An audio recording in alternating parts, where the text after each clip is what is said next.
everyone माइ दं बयबो मोजाङै दंना दिनै नैबे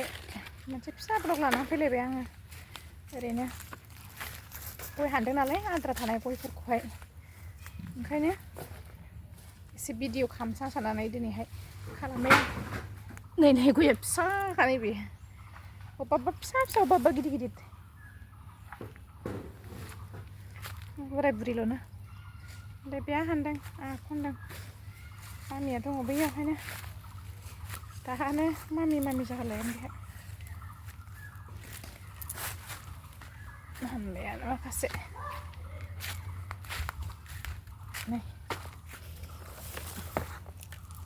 रोगानानै बैयाव दोनैसै बैयाव खायनोसै नङाबा जावले जायोना रोगाग्रानोसै नै आद्रा थानाय गयखौ हानबाय दिनै आद्रा थानाय माने माबा माखासे दोन्दोंमोन ना बेखौनो हानदों दा हानाबा जालाना बे माबा जोबनायखाय ना गोदान माबा हरजोब्बायना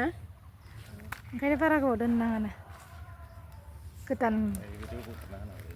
गोदान गया खुङो नालाय ओमफ्राय गोजाम गयखौ थाब फाननांगौ आरो नङाबा बै खुंनाया गाज्रि जायो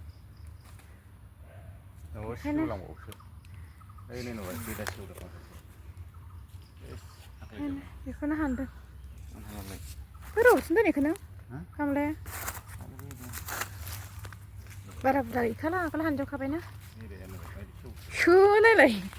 जि गोरलैया दसे हायाहाय मानो हालाबायनांगौ बारा बुरजा गैला बैयावबो दं माखासे बैलाय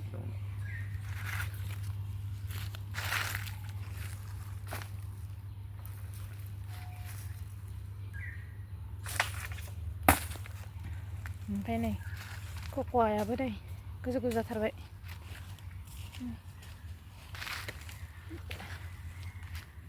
आं बै साइडनिखौथ' बानायखांखाबाय भिडिअ नैबे साइडनिखौसो देखायनाय जायाखैमोन आन्दाया दे माबानानै खनसै आं खननि बोथोरा दिनै मारैबा माबा गैया आरो सान्दुं गैया होमबाबो जा हबसो गरमनो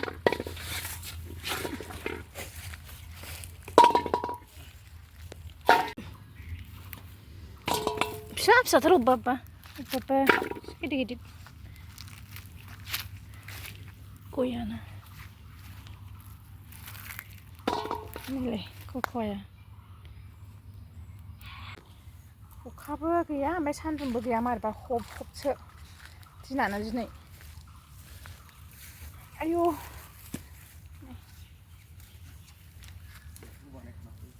माया थाबथानो हादों जा गिदिर जाबाय बे जोगोनार हादो जोगोनार बिफां गिदिर फिथाइया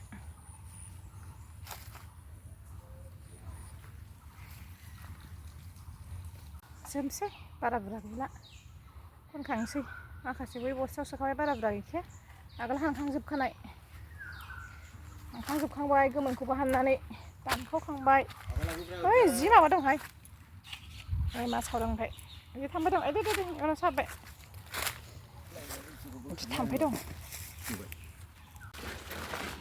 खौसो नांगौ बेसे जाबाय ओइथिं नांगौ खानानै लाग्रोनोसै आं हारसिङैनो बिबैया लांदों मामिखौ हारसिं खाबाय थानोसै आंहा खानानै दुगैनोसै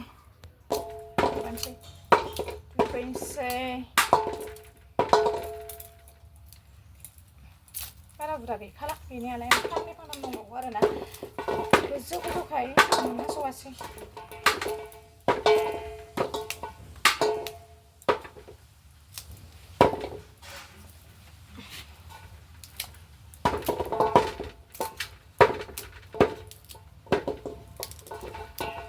जोबखाबाय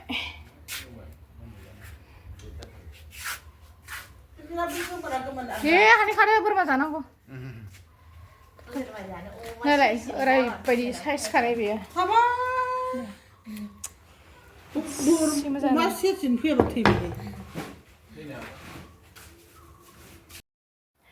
खाखांबाय आङो ओमफ्राय जोबथ'बायानो आरोना दिनैहाय ओमफ्राय बे फांथाम फांब्रै दंबावो गोजौथारना हाननो हायासै आरो ओमफ्राय आं दिनै ब्लगखौ बाहायनो दोनथ'नोसै नेक्स्ट भिडिअ'आव थाबैनो लोगो मोनफिनगोन बाय बाय